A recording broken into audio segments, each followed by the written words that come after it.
But what we are quite clear about, and the government said this in the evaluation of their own drug strategy last year, that actually arrest and prosecution has no impact whatsoever on drug usage. So in fact, that approach isn't really going to help whatsoever. And clearly my heart goes out to someone whose son suffers in that way.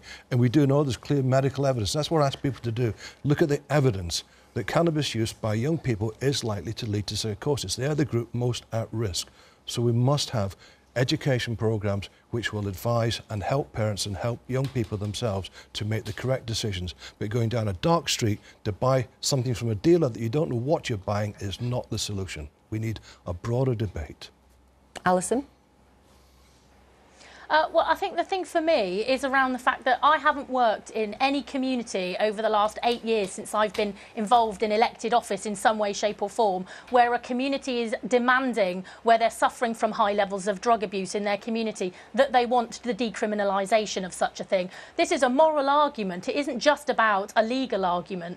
And I think the important thing for me is, you know, the antisocial nature of the smell of cannabis today. I think that the users who want to use it don't even consider the harm it's causing to a wider community. I've had people complain to me that their neighbours are constantly smoking it and the smell is so antisocial and it is affecting their lives. You know, this is not something that I want to be taking lightly. I think Alison needs to clarify her thinking. She just said previously she didn't want to criminalise drug users. Now she's changed her tune a little bit, and quite clearly evidence gathered by Ipsos Mori shows that 2/3 of the British population actually want a review of our drugs policy. OK, let me bring in Eduoard.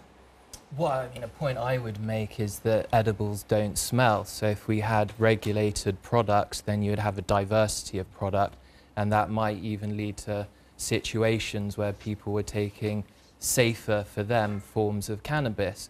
So do you know much about the cannabis that your son was taking? No. Did you have any conversations with him about drugs education? About can't cannabis? have conversations with him because every time he sees me, he screams at me, runs across the street. Prior to that, did you have any conversations with him No. about? So you see, this is one of the problems. If you go on the government website, Ask Frank, there's very poor education around cannabis. So in a sense, whilst I don't deny that there are these situations where people consume cannabis and psychosis is correlated, although not necessarily the cause, from that usage. But if you look at places like America and Washington State, which had over 40 million cannabis transactions last year, and you compare it to a neighbouring state like Oregon, where I think in the year before last they didn't have any medical marijuana access program, there the comparison was that in Washington they had lower levels of violent crime, they had less stronger drug use, and they had less deaths as a result of all of that Jack, drug use. how did you get into smoking cannabis?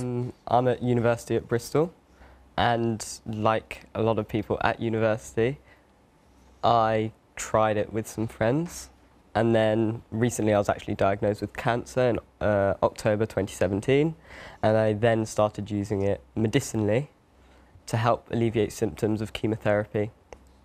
It had really good anti-nausea properties.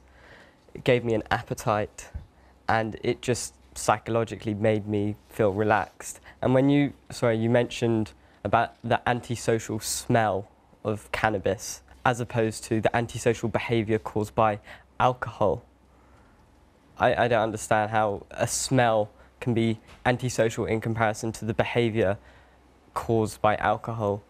That's a People point to get you, aggressive, Alison. Jack get is into talking fights. People that have taken cannabis, they're not aggressive, they're completely the opposite. They're very relaxed. They don't cause harm to anyone.